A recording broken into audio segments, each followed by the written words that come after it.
It took noble ideas and it took noble decision making, and it took a great deal of humility to bow out appropriately to allow for this succession, which has created this flat structure, has allowed the Cohen family and the Scaramucci family to flourish in a country like this, because you don't have that aristocracy and you don't have that royalty that holds back some of these other countries. Were we right in terms of the formation of the presidency? And so I want to go back in our history.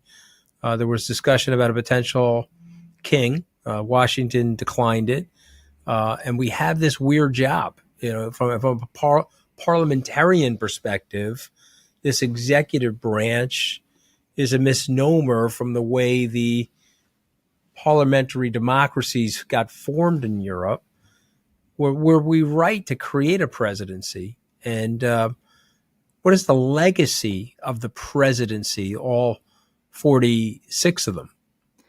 So look, we take the evolution of Jeffersonian democracies for granted, and we often forget just how novel and revolutionary it was at the time. This idea of the peaceful transfer of power and elected by the people, albeit not all people back then. I think there's two things that are remarkable about the presidency. And I think about my two books, right? So Accidental Presidents and Life After Power. In some respects, it's a tale of two transitions. It's the transition, of somebody who wasn't really elected, transitioning to the presidency. And then Life After Power is the transition out of the presidency. Both of those need to be peaceful. And if I look at the founding fathers, they didn't really offer a blueprint for either. When it came to presidential succession upon a president dying in office, it was incredibly vague what happens. I mean, Lyndon Johnson in 1963 becomes president of the United States based on a precedent set by John Tyler in 1841 that's not even codified until 1967 with, the 25th Amendment, right? And so it shows you that just how revolutionary it was that the founders set in motion something that we could basically wing throughout the course of our history and muddle through and not get it perfectly, but more or less get it right. And if you think about former presidents, they didn't have a 2-term limit. That too gets codified in that same amendment in an earlier amendment, the 22nd Amendment after FDR's presidency.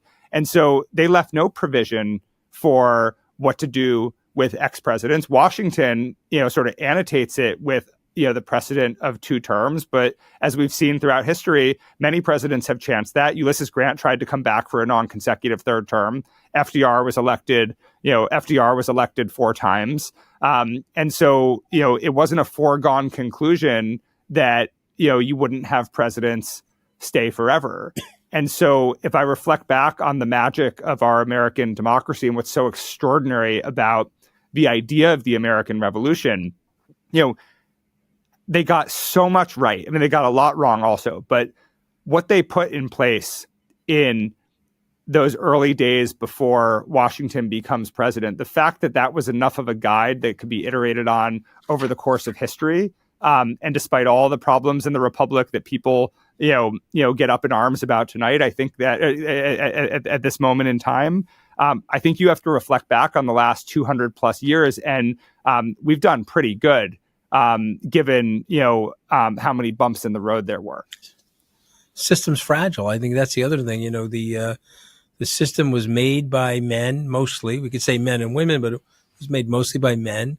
It was a fragile system, and it took noble ideas, and it took noble decision making, and it took a great deal of humility to bow out appropriately to allow for this succession, which has created this flat structure, has allowed the Cohen family and the Scaramucci family to flourish in a country like this, because you don't have that aristocracy and you don't have that royalty, the monarchical stuff that holds back some of these other countries.